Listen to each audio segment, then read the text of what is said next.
Unaweza ukazunguka usiku wa manane, lakini hata muda mwingine ukakuta watu wanafanya kazi tofauti tofauti, kama hapa Dar es Salaam na hata maeneo mengine yale. Kuna watu wanaweza wakasema, kwa nini huyu anafanya kazi hii? Si kwamba mtu anafanya kazi hiyo muda mwingine kwamba alikuwa anaipenda sana, hapana, lakini maisha ndio yanamfanya mtu apambanie. Umri ulivyokuwa, nami nikafanya uchunguzi katika namna tofauti tofauti, nimegundua haupasi mtu kudharau kazi ya mtu, kwa sababu hiyo kazi inategemewa na kundi la watu wengi nyuma yake. Ukitazama hapa unakuta kuna maduka mazuri ambayo yamefungwa, lakini hapa pembeni unakuta wamama na wababa wakiwa wanafanya usafi katika eneo hili. Lakini mida hii inayozungumza na wewe ni usiku wa manane. Nilikatiza hapa mida ya saa 8 za usiku, nikakutana na hawa wakiwa wanafanya kazi hapa. Kwa kweli niliwapongeza na nikawasifia, kwa sababu hawa naamini wanategemewa, nao pia wanapambania ndoto zao. Vile vile kipindi ukiwa umepumzika mida hiyo hiyo usiku wa manane, unaweza kukutana na watu pia wamepumzika katika namna nyingine ya tofauti. Tembea usiku, utakutana na kundi hili la watu ambao nao pia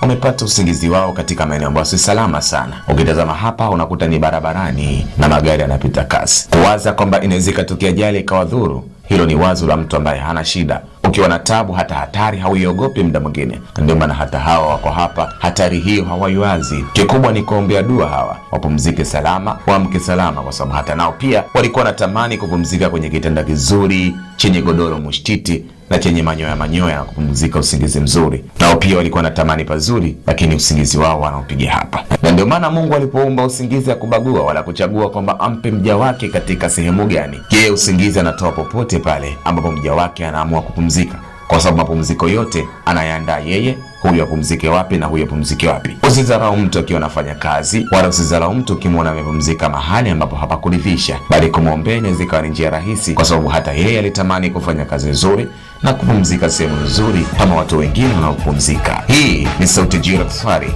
na hii ni Jirax Night.